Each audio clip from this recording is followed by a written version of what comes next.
The EU and Britain seal post-Brexit trade deal. Britain and the European Union finally struck a trade deal on Thursday after 10 months of intense negotiations allowed them to soften the economic shock of Brexit. Here's the British Prime Minister Boris Johnson with the announcement.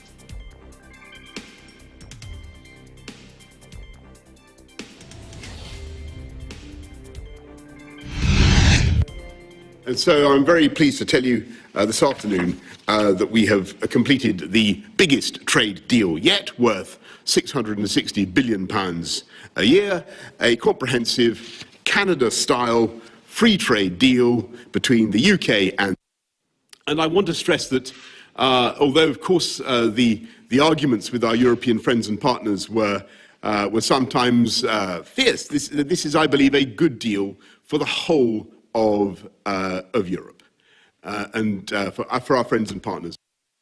A deal that will protect jobs across this country, a deal that will allow goods, UK goods and components to be sold without tariffs and without quotas in the EU market, a deal which will, if anything, allow our companies and our exporters to do even more business with our European friends, and yet which achieves something that the people of this country instinctively knew was doable, but which they were told was impossible.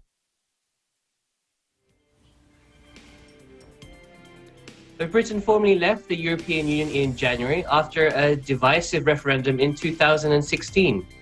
The first country to split from the political and economic project that was born as the continent rebuilt in the aftermath of World War II. The final 2,000-page agreement was held up by a last-minute dispute over fishing, as both sides haggled over the access EU fishermen would get to Britain's waters after the end of the year. But London remains tied to the EU rules during a transition period that runs until midnight on December 31, when the UK will leave the single market and the customs union. It will then face tariffs on cross-channel commerce, despite breaking off half a century of close partnership. A few Londoners reacted to the news that the United Kingdom and Europe had concluded a last-minute trade deal on Thursday.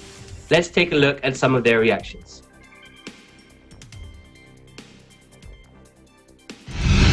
There is a deal. It would have been a disaster if there had been no deal. So very pleased that there is a deal. Still sad that we are leaving Europe. I would prefer to be staying in Europe, but relieved that it's over, and now the debate is over and we need to move on. So that's how I feel about it. I think it's a relief that we've finally got one after all these years, but it sort of begs the question as to whether this arrangement is going to be better than the arrangement that we had before we left the European Union. And it seems like the compromises that we've made that are necessary to get a deal sort of make me wonder whether it was worth it to begin with at all. No, and this is what's so frustrating. So I'm currently 21 and I've had no say in this process at all. So 4 years on, the country is now moving into a position where I actually think that a lot of people, including a lot of people my age, there's a lot of dissatisfaction in the fact that we've had no say in how this is conducted.